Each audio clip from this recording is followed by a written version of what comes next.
1 2 3 4 5 6 7 8 9 10 ঠিক অপোজিট ভাবে এইরকম 1 2 3 4 5 6 7 8 9 10 এইটা করা হচ্ছে মানে কি এই নয় যে ধরে থাকা হচ্ছে, মানে আমি কপালটা হাতের দিকে চাপ দিচ্ছি আর হাতটা কপালের দিকে, ঠিক আছে, কিন্তু হাতটাকে স্ট্যাটিক রাখতে হবে, এটাকে বলা হয় স্ট্যাটিক নেক এক্সারসাইজ। এইরকম ভাবে 10 বার করবে। আবার অপোজিট সাইডে ঠিক এই পামটাকে পুরো কানটাকে ঢেকে দাও, দিয়ে 1 2 3 4 5 6 7 8 9 10 মানে হাত দিয়ে কানে চাপ দেবো আর কানটা হাতে চাপ দেবো। হ্যাঁ একদম, কিন্তু স্ট্যাটিক থাকবে। 1 2 3 4 5 6 7 8 9 10 ঠিক আছে। তাহলে এটা এরকম এদিকে একবার এদিকে একবার এরকম টোটাল 10 বার, এটা একবার এরকম না, এটা 10 বার কমপ্লিট হয়ে গেলে তারপর এটা ধরবে, ঠিক আছে। এবারে ঘাটটাকে এরকম সিম্পল ওপরের দিকে এরকম 1 2 3 4 5 6 7 8 9 10 আবার একদম সিম্পল, কোনো টানাটানি করে নয়, ঠিক আছে। এই এই এই চিনটা এখানে টাচ হবে, এই যে দেখো এই যেখানে খালাটা আছে এই টাচ হলো, একদম মাপে চলে এসছে।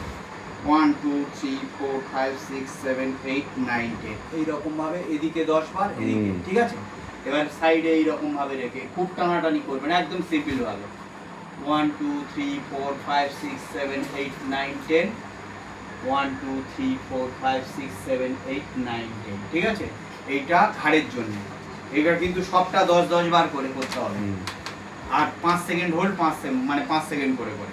এবার হাতেরটা শুরু করো, এই মানে এবারে যেটা তোমার মেন কারণের জন্য এইটা আঙুলের মধ্যে আঙুলটা এরম দেবে, দিয়ে এরম 10 বার। এটা আর টাইমিং হোল্ডিং করার ব্যাপার নেই, এটা কন্টিনিউয়াস। এটা 10 বার ক্ষেত্রে সব টাইমিং হোল্ডিং, মানে 5 সেকেন্ড করে, মানে 1 to 10 কাউন্ট করতে হবে। আর এটার বেলা কন্টিনিউয়াস 1 2 3 4 ঠিক আছে। আমি 3টে করে দেখাচ্ছি। এটা নাম্বার 2 এতে চলে যাচ্ছি, 1 2 3 4।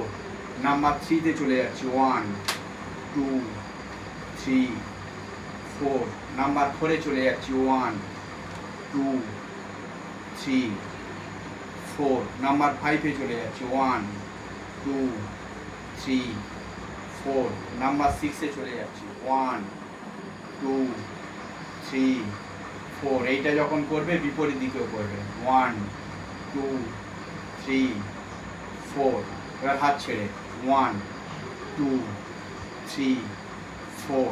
এবার এখানে হাত দিয়ে 1 2 3 4। Shoulder rotation 1 2 3 4। বিপরীত দিকে 1 2 3 4।